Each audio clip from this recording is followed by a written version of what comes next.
I'm meeting today with Juston Puchar of Keller Williams Realty, and we're going to talk today about some of the options that people have when going through a divorce, having to deal with the house. Now, there's a lot of different scenarios that can play out. People may want to stay in the house, people may want to dispose of the house, they may be fighting over the house. And so we're going to talk about, from a real estate agent's perspective and from a real estate investor's perspective, about what those options are that some people may not be aware of, right? Yep. Okay, but before we go any further, some people watching this, you may say, okay, this is very useful. It seems like Juston knows exactly what I want. If people would like to contact you to know more, would you give them your contact information? Sure, it's Juston Puchar, 801-842-3737, call or text. Okay, excellent. All right, let's start with the easiest situation where the house is not really being fought over, or they've reached an agreement, and so they say, okay, one of us is leaving, but one of us wants to stay. What are some of the processes that people have to be aware of and they have to take care of so that, one, the house is securely in the possession of the person who wants it, but also something that a lot of people who might be leaving the house and giving up the house don't realize: you don't want to be stuck or tied to that house and not even know it when it comes to you applying for a home loan of your own in the future. So what do they need to be doing? So really, we want to figure out who wants to stay in the home and who can pay for the home. Sometimes those are two different things. And so if one can qualify and take the other one off title so they go purchase a different property down the future road, that's very important to understand and execute when you guys are kind of deciding on things. Can I ask you a question? Well, Yeah. Why not just say, well, wife gets to stay in the house because for some reason it's the house she always wanted, and the kids are in school and she doesn't want to leave the neighborhood, or whatever the reason might be. And it could be the husband or the wife, but we'll just pick that one. And then they just say, well, that's fine. You just be responsible for the mortgage as is. We'll leave the mortgage that both of our names are on. We'll leave it in place and you just pay it. What's wrong with that? Well, let's say we get that divorce and I go and marry somebody else and we need a new house, but we cannot purchase something else because I'm still tied up on that mortgage. So there are some ramifications that will hurt you from a qualification standpoint in mortgage. Right, because I'm sorry, you're just not a good enough risk. You've already got, you're basically, your credit's maxed out. right. We don't think you can afford 2 house payments if it comes down to it. And if it's like, oh, but you don't understand. See, my ex is court ordered to pay this, so you don't have to worry about it. What would the lender say? The lender's going to say, well, who's actually making the payment? You're still responsible to make it, therefore we're going to hold you accountable. We're going to hold up your income, your debt to income ratio. Yeah, let's assume your wife is the one that stays in the house and agreed to pay. And let's assume that she's paying for the first couple of months. They could say, that's all very nice, but if your ex-wife stops paying or your ex-husband stops paying, we can still come, the lender can still come after you to make you pay. We can sue you for that. So if you're getting out of the house, don't just leave the loan in place with both names on it. Make sure you refinance, get yourself released from liability. Or if the other party misses a payment, that's going to impact your credit as well. That's the next thing I was going to say. Somebody says, I'll be paying. Well, they do, but then after a while they say, this sucks, I'm tired of paying. Right. So they just stop paying. They don't care. They live in the house. You may not even know about it. Several months pass. Your credit's been damaged almost beyond repair. Then you finally get the notice. You may get the foreclosure notice. You may even get a lawsuit. And you're saying, oh, well, once again, don't blame me. The court order says, well, we're not part of your divorce. We're separate from that. Your contract with us isn't impacted. The divorce court can't order us to follow what you and your ex have agreed upon. Some people, I was surprised, don't know that. So if you're concerned, take control of your own finances, take control of your obligations, then you won't have those surprises in the future. Some people also say, and then we'll move to another scenario. It's like, well, I trust my ex, or I'm not worried. If that happens, I can absorb both payments.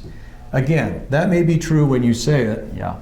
Who knows what the future holds 6 months from now? You could get laid off. I don't know, some global pandemic could occur. No, never. Yeah, and I'm just throwing out possibilities. Whatever it is, things could change so that you're not able to pay anymore, and what you thought was a secure situation becomes anything but and totally unstable.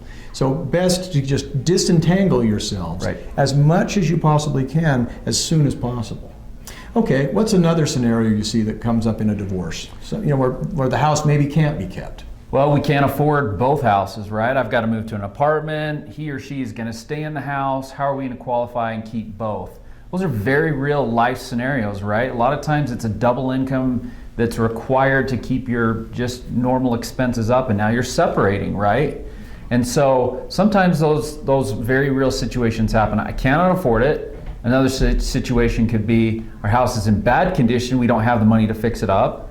Another one could be, well, let's see if we can keep it, or let's kind of stay up on our payments when we're kind of struggling to do it. And I can think of one more where it's like, well, we're getting divorced on the cusp of our children becoming adults, and it's a 7-bedroom house. Yeah. So even though, yes, they're kids, they're going to be, in a year's time, they won't be, might as well take care of that right now and not get stuck with this 7-bedroom albatross around my neck. Right. And you might be trying to time the market and say, well, maybe we should wait till school's out, lessen the disruption for kids, or personally, this is just a bad time, I'm stressed. Could be a hot market right now. That's It's like, my gosh, we've never seen our house worth this much ever, and it may not stay that way. Yeah. So I think number one, you want to have a conversation with an agent. It could be me, or there's 15,000 other agents. Somebody that's really experienced and can give you your options. That's them understanding your needs and giving you some advice on what to do according to those needs and purposes. Well, I happen to live in an area where the market's pretty hot right now. I think I'm going to do a for sale by owner. Well, obviously that's your prerogative, right? And some people have an aversion to an agent, right? I don't want to pay an agent, something I can do on my own. By the way, what's the percentages these days? I'd say it's about 6%. That will pay the seller's agent and the buyer's agent, somebody to bring in that party to buy it. Here's what you can get out of it. You get a lot of professionalism. You're opening it up to the entire market, which could potentially, in this hot market, bid the price up to where you make more than you could have made it with only 10 people seeing your for sale by owner sign, right? Or what do you mean? Like, what kind of reach do you have that my for sale by owner efforts don't? Well, I can't speak for everybody, but for us, this is a science, right? I've been in business 18 years, so our specialty is marketing to achieve that metric, which is just trying to find that one person on God's green earth that's willing to pay more than anybody else for your property. And what immediately comes to mind is, and again, this is not an infomercial for real estate agents, because you've been kind enough to talk to us about all the different scenarios. But a real estate agent can have access to the MLS so that somebody who may be getting transferred from Dubuque, Iowa, might look that up. Whereas if it's a for sale by owner sign in the front yard, it's really just whoever drove by. Yeah. So it's everything from photography to this wide scope that we're sending it out. It's collaboration with other agents, the community, all these different resources. Social media is a huge thing that's transcended real estate and really marketing in general. So you really just have to cast a very, very wide net. So I decide that, I guess we can't hold on to it. No one's going to refinance. For sale by owner, it sounds attractive, but the last thing I need is a lot of moving parts. Yeah, is to be getting divorced, dealing with all of the moving parts associated with that, and then trying to sell the house at the same time, especially with a spouse who may not be the most cooperative or trusting. All right, so I just go ahead. Well, and I would say we've worked with a number of divorced couples that can't stand to be in each other's presence, can't be in the same room. We meet with them separately, go over their needs, go over paperwork separately, and really, not to say we're mediators, but we make it happen so that both interests can still be met. And again, whether it's a real estate agent or some other option, sometimes speed is important in getting that house out of your hair. Yes. And for sale by owner can be problematic sometimes because, say, you're the one that agrees to move out. Now your ex is living in this house, letting it go to rack and ruin, not mowing the lawn, not taking care of things, letting problems that exist get worse. Can affect your valuation. Which can affect the valuation. Yep. All right. So the real estate agent can come in. You're looking, they're going to make what appears to be quite a bit of money off the sale of a house. Could be. It could be. But if it's preventing you from entering into a lawsuit, somebody taking advantage of you, somebody just looking out for your back, those can be priceless acts of comfort to help you achieve what you want. All right. Now a new scenario. We need to get rid of this house. Okay. This house has been something of a dog from the beginning. Yep. We're glad that we had a roof over our heads, but it's not in the best part of town. It's a little outdated. We've got wood paneling. I love that. Everywhere, and maybe it's a time in history where it's not the best market. Yep. But I'm getting divorced, and I was already on the brink of bankruptcy when we were all living together. And now divorce is going to push me to the breaking point. Like you say, we can't live more cheaply apart.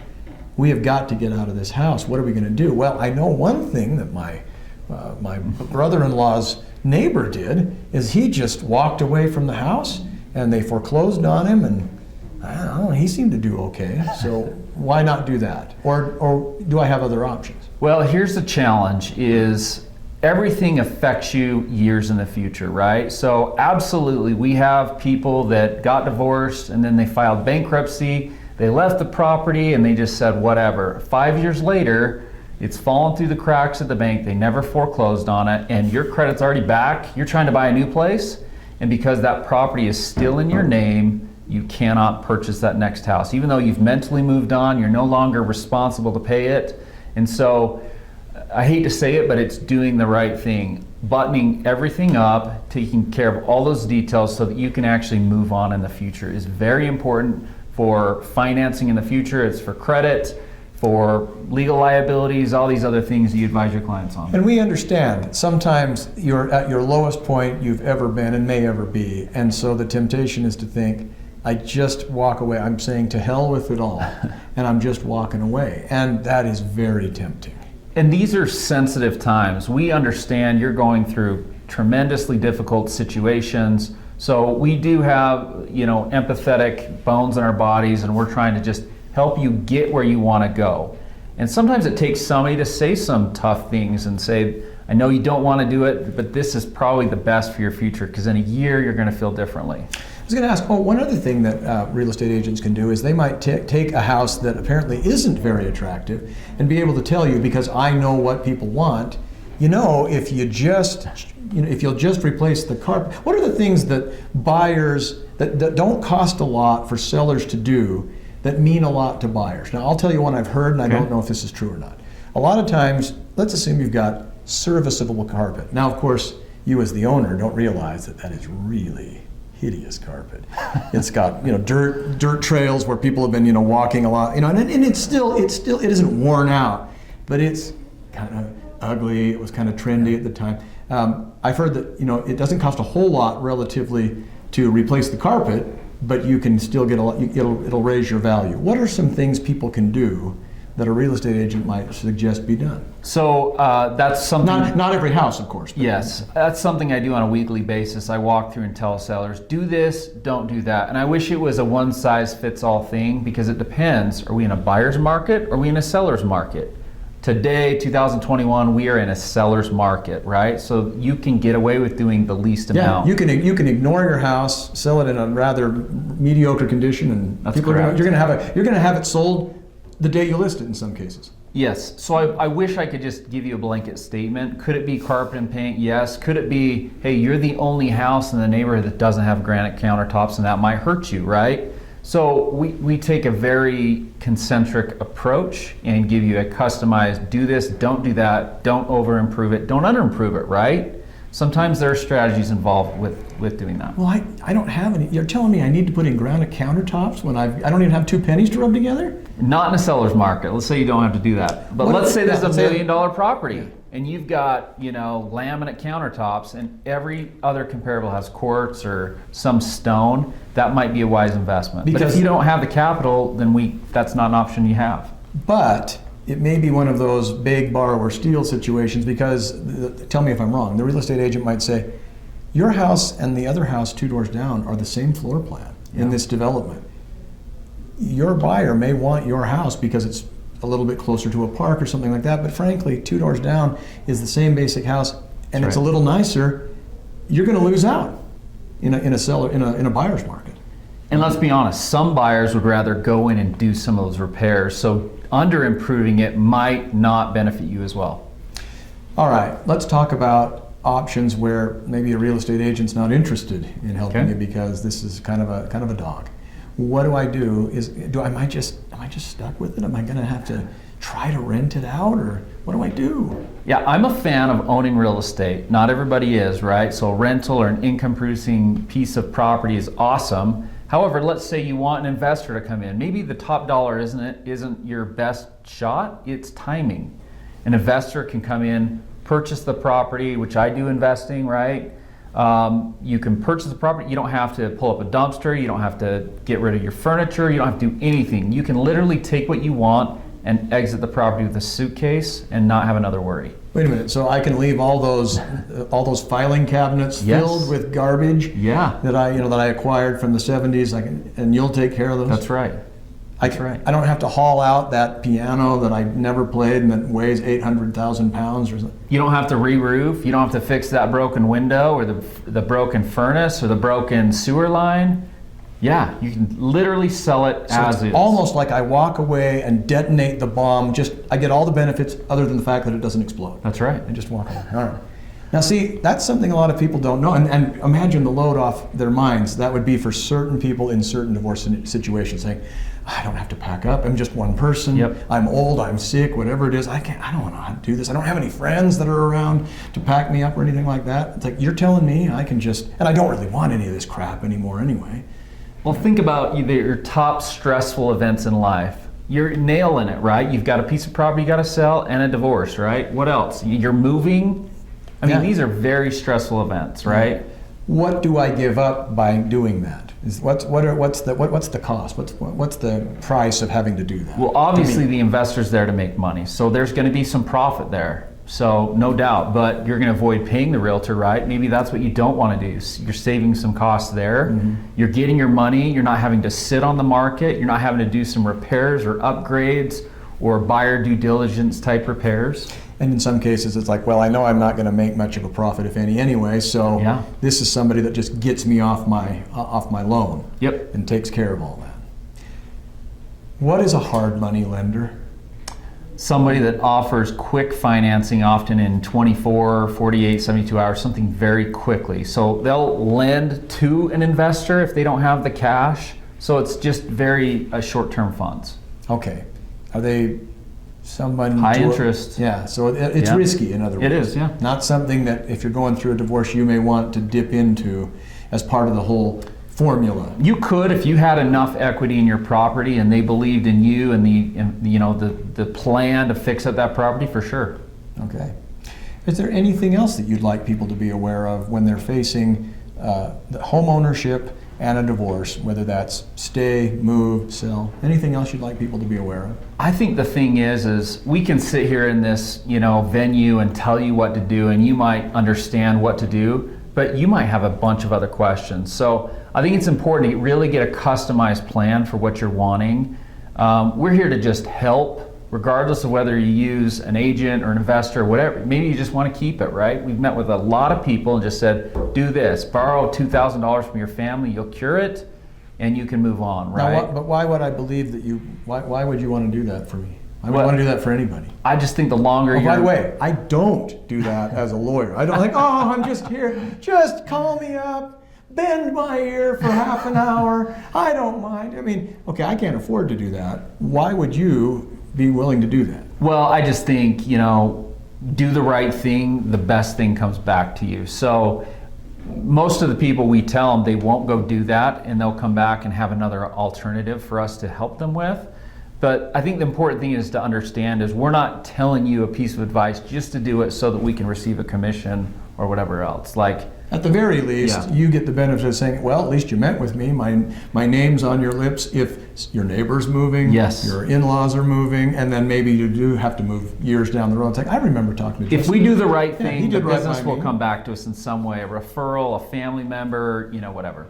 Yeah, and as one who has dealt with some real estate agents that really didn't know what they were doing and were obviously just in it for whatever price, whatever commission was in it for them. Yeah. Be careful. Make sure you talk to more than one person. Find out what they know. Get Find out educated. That's what you're doing here by watching this. Get educated, get some other opinions, and then you'll figure out what's best for you. Thank you very much. Yeah. Now, some people might have been so impressed. They're saying, yeah, that's my guy. I'd like to talk to him again and find out a little bit more. So would you give them your contact information one more time? Yeah, Juston Puchar, Keller Williams Real Estate, 801-842-3737. Feel free to call or text me anytime. We'll get back to you. Thank you. Thanks a lot. Yeah.